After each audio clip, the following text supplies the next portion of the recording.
This week on Ravens Report, it's Harbaugh week as the Ravens get set to head to Los Angeles to face Jim Harbaugh's LA Chargers in primetime. And we'll give you an inside look at that family dynamic. Plus, Justin Herbert has the Chargers offense on a tear. So what's the key to slowing him down? All that and more coming up on Ravens Report.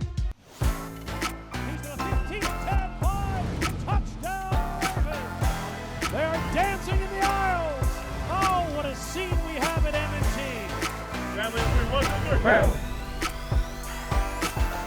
Welcome to Ravens Report. I'm Shelby Lasso, and this one has been circled on the calendar since the schedule release. It's Ravens Chargers on Monday Night Football from SoFi Stadium in Los Angeles. It's a game that will literally divide households. It's the return of the Harbaugh, where John will once again face off against his brother Jim as opposing head coaches.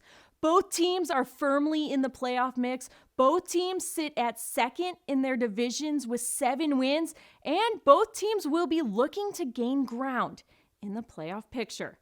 Well, in the Harbaugh family, football runs deep, so we caught up with the brothers at the Combine back in March. Aditi Kinkhabwala sat down with John and Jim.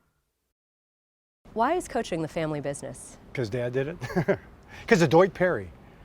Dwight Perry is the reason, I think. Who's Dwight Perry? My dad's college coach. Dwight Perry would be on my dad's football Rushmore. You know, that would be Dwight Perry, Bo Schembechler. Who else? We would have to get the other two. Coach Merle and Crestline. Yeah, his high school coach. Am I coaching Mount Rushmore? Sure. It would be John Harbaugh, Jack Harbaugh, Bo Schembechler, and Dave Adolph. Do you have one too?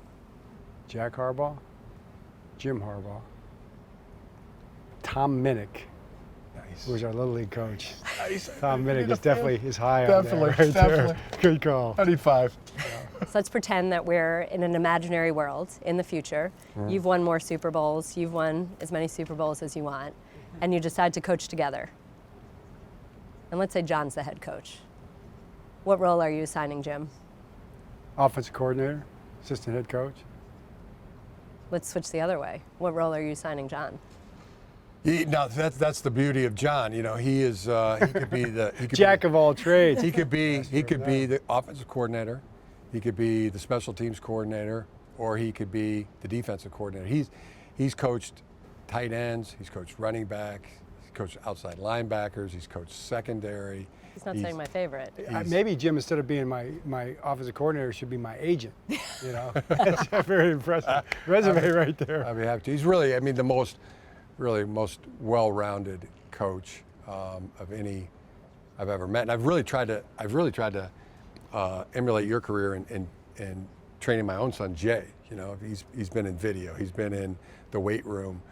He's coached the running backs, the tight ends. He's coached the safeties. He's coached the special teams, as an assistant and a special teams coordinator. When I was really like giving him advice on coaching, it was to emulate John's coaching career. That's pretty high praise right there. That's high praise. That's high praise. We believe in one another. True. It's true. I couldn't think of a better. We'd be co-head coaches. There's a lot of sayings here. Have you ever taken anything? I use them all. I try to use them all. You know, we have a lot of it's intermingled. Like we do sometimes argue about like who was the first one to say it, you know, and bring Such it back. as? Well, we just tied it. I don't know. Was there one that you stole? Or I stole the one that I stole from him. Was the days are long, but the years are short. I did steal that from him. You finally admit that. I tried. He finally admitted it. That's awesome. We're on camera. That's awesome. Yeah, your turn's coming up next. What about a play? Have you ever taken a play from John? I took his whole defense. I took his whole defensive system. It was so good. And in 2021, I go, you know, John, I need your defense, you know, like, and I was hiring a defensive coordinator. I'm getting these recommendations from people in the football world that I really trusted, really respected, people that I'd been with and worked with and thought were great. And my brother said, "Yeah, I got 2 guys. I mean, you should really do the Ravens defense. You know, myself and and I think Wink and some other guys. I mean, you put it together, from the. So what does that look like? Did you go from do film sessions together? Did you? Yeah, and I talked to him. I said, and he said, recommend 2 guys, Mike McDonald and Jesse Minter. One was their linebacker coach, and then Jesse Minter was in the secondary at the Ravens. So I called them both, interviewed Mike, and first, and I kind of got down the road with Mike, and I love Mike. I want to hire Mike. John, can I have Mike? Well, yeah, I was going to make him my next coordinator, but he said to me, I like Michigan, but I love you. So that's what I've taken huge things. So when the season ended, we had a great year in 2021, won the Big Ten championship, beat Ohio State, go to the CFP. John calls me up and says, hey, I need Mike McDonald back. That's true. He's like, is that okay? I go, yeah. I mean, you gave it to me, so so as soon as he took Mike back, then I was like, Jesse Minter, same defense over at Vanderbilt. Got on the horn to Jesse and talked to Jesse and hired him, and it was really seamless. They had different takes on the defense. One was really more of a secondary view down of the defense. Mike in the linebackers, kind of that middle view of the front and the back end. So they're both great. Can we break news here? The Chargers are going to run the Ravens defense? We're going to run the Ravens defense. That's exactly right. Yeah, we've been running it. That's what we've been doing. There's probably every coach that studies the films can look and say, okay, Michigan's been running the Raven defense. 21, 22. And 2023, and in an historic, 40-3, using the Ravens defense. And it's the best. It's the best scheme. It's got answers. It's got answers for everything. You're not exposed, on any really big plays, and it's just great defense. You've proven that. You do it right. He did it right. So play it right. Definitely will forever be appreciative and proud of my brother. So this will be the 3rd time John and Jim will face off as NFL head coaches. The previous 2 when Jim was at the helm in San Francisco. And John has a 2-0 record in those games, including a Super Bowl victory. Coming up on Ravens Report, find out who we had mic'd up for Ravens Steelers.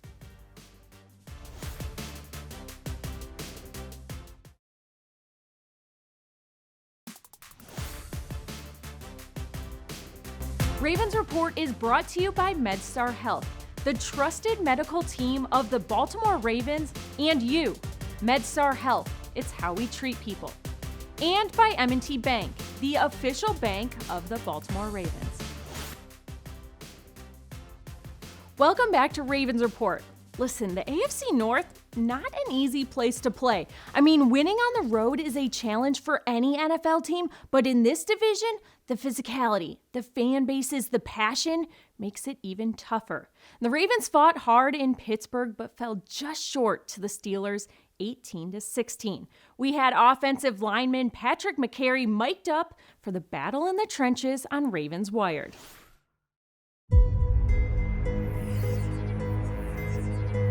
It's on to Week 11 this afternoon in Pittsburgh. Impossible to say what will happen this afternoon, but history has a lot to say about the outcome. The last 8 games in this Ravens-Steelers series have been decided by 1 score or less. Do your job, a million miles per hour, and have your brother's back. That's it. Y'all got me? 1, 2, 3. Good. Let's go to work. Come on, let's go to work.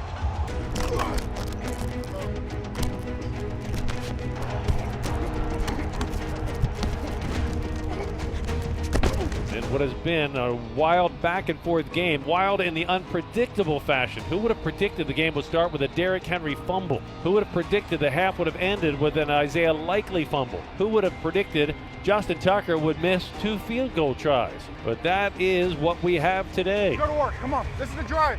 This is it. This is it. Hey, this is the drive, guys. One at a time. Come on.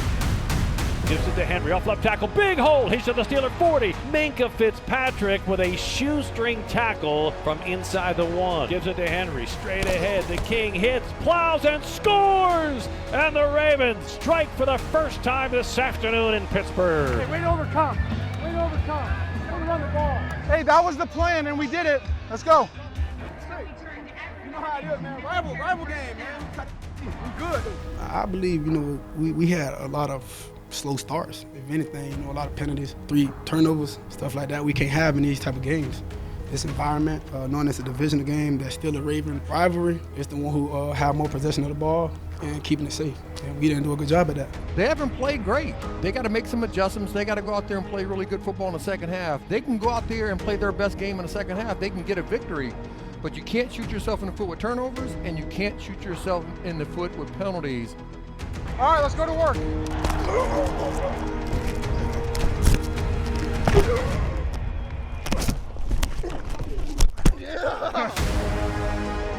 Russell Wilson under pressure and is sacked. Odafe Owe puts him to the turf back at the 34-yard line. A huge play by the Ravens edge rusher. Let's go, dog. Come on, man. Are you the best run out here? Keep showing it. Keep showing it. Pocket collapsing, Wilson surrounded, spinning, hit, bounces out of a sack from Odafe Owe, lobs to the back of the end zone, intercepted, picked off by Marlon Humphrey. Oh, what a turn of events. Way to fight. Way to stay on your coverage.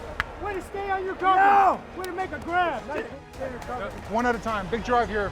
One at a time, brother. With 3:29 left to play, you're not thinking field goal and touchdown to win. There's not enough time. You're thinking touchdown and 2-point conversion. Justice Hill in the backfield. Lamar off the play fake, steps up, fires to the end zone. It is caught at the 1, in for a touchdown. Zay Flowers, and the Ravens are a 2-point conversion away from tying this game up. We went down and scored and didn't turn out with that 2-point, but we still had a chance no matter what, and it really boils down to all 4 quarters, all the plays that leading up to that, and I think that we put ourselves in good positions. We were able to move the ball, put the ball on the field where it needs to be, and we didn't score enough points, and that's everybody. The biggest thing was we just got into second and long too much. Second and long, then it ends up being third and long too often. Penalties have set us back too much. Too many mistakes. It's been that way for ever since last year, I believe. Going back to the AFC Championship game, we killed ourselves. Chiefs game, the opener, we killed ourselves. Raiders, we killed ourselves. And today, same thing. It's just like we can't be beating ourselves in these type of games. We got to find a way to fix that. I think it's clear, we've really struggled against them. It's always a battle. So they had our number, but we just keep fighting.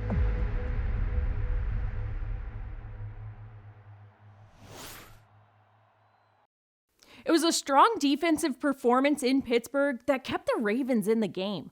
All-Pro Marlon Humphrey notched his 5th interception of the year, which is now most among cornerbacks this season, and Odafe Owe with his 2.5 sacks performance. But listen, there were just too many mistakes in all 3 phases, and the Steelers remain on top of the AFC North. Coming up on Ravens Report, we've all heard some famous Harbaugh-isms over the years, but who said them first? John and Jim debate those family sayings coming up after this break.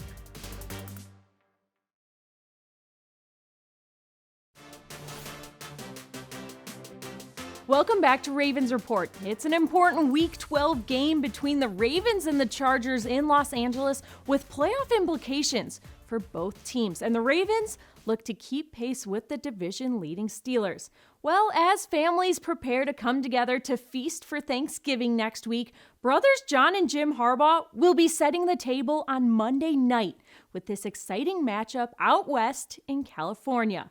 And when families gather, stories are told. So let's again sit down with Jim and John as we get the inside scoop on the Harbaugh-isms we all know and love. You didn't say that. I said you it. did not I say was the that. one who said it, Dad. Dad said it. Dad said it. He repeated it when I said it. All I know is ask him the truth. Let me set the record straight right now. Did you try to make you sound like you said that? You came up with that one? I think I'm going to take full credit for it. Oh my gosh, that is just. That's how I remember it. That's robbery. That is actual robbery right there. Okay, take it. You can have it.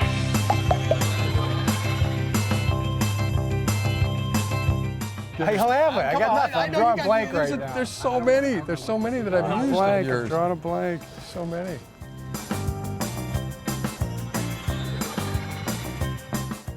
We have a thing in our family that we use for a long time, and it goes like this. Who's better than us? Nobody! Well, things weren't that great. No, we didn't have it that great, but we did. First time I remember it was Iowa City, Iowa. I'm like first grade, John's third, and we had a dealer car. So for some reason that car wasn't there. I don't know if my mom took it to go somewhere in the morning, but Dad was taking us to school. And we walk out and we're like, "Where's the car, Dad?" And he goes, "No car today, boys. We're walking. Grab a basketball. Let's get 100 with the right, 100 with the left. Who's got it better than us?" And we're like, "Nobody. Nobody, Dad." Who's got it better than us? Nobody! The other time we were in Iowa again, and like 6, he's like 7.5, and we had this room. We shared a room. We always shared a room. Right next door was the lot with a baseball field. It was a vacant lot, and we made a baseball field out of it. We used like flour for chalk. But we got in trouble. We got put to bed early, and our window of our little room was right next to the field. And it's light. It's summertime at 8 o'clock, 7:30, 8 o'clock. And we're just in there, and then we start getting an argument about why we're in bed. And all of a sudden, whose fault it was. Whose fault. All of a sudden, like later, Dad's coming home late from work, training camp, and the door opens up, and we hear him whispering and talking, Mom and Dad. And it's like, oh, here we go. He comes charging in, and we think we're gonna get, Down the hallway. we think we're gonna get in trouble. And he comes in and he's like, "Who could possibly have it better than you two? You got a brother, same age. You can share your hopes, your dreams. You can talk about sports and school. Who could possibly have it better than you two guys?" And I was like, "Nobody, Dad. Nobody." Maybe the kids out there playing. I mean, there's out there. We're in bed. Who has it better than us?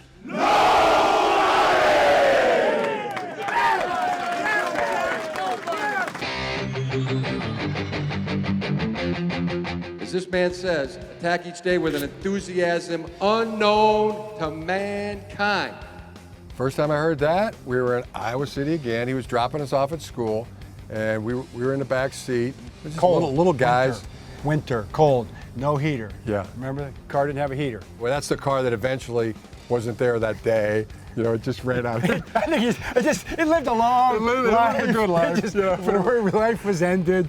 But that's what he would say. He would like drop us off at school. First time I heard it was, "Okay, boys, grab your lunch boxes and go attack this day with an enthusiasm unknown to mankind. And don't take any wooden nickels." "Okay, get going." And out the door we go. And that became like a daily thing when he was dropping us off at school. I said, "Gentlemen, we're going to attack this day with an enthusiasm unknown to mankind." I mean, to me, like, what is an enthusiasm unknown to mankind? Like, I don't know if we ever really thought about it too much, but you start thinking about it. It's unknown to mankind. Mm-hmm. It's not a human thing. It's beyond that. It's another realm. It's a spiritual thing. Maybe it's a Holy Spirit thing. It's something that comes outside of us and above us that we can tap into. It is. Right? It is spiritual. I mean, you feel it. It's that juice you feel. At church, you got a great sermon going on, and you feel that Jesus juice. You feel it when you're playing a game and you got the music. Coming up on Ravens Report, there's one thing this Ravens team needs to clean up, and you probably know what it is. So let's see if you're right after this break.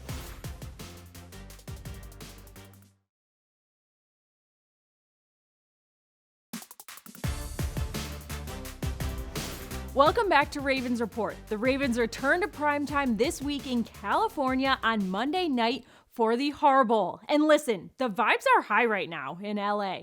The 7-3 Chargers have won 4 straight, and quarterback Justin Herbert has been rolling. So what do your 7-4 Ravens have to do on the West Coast to come back to Baltimore in the win column?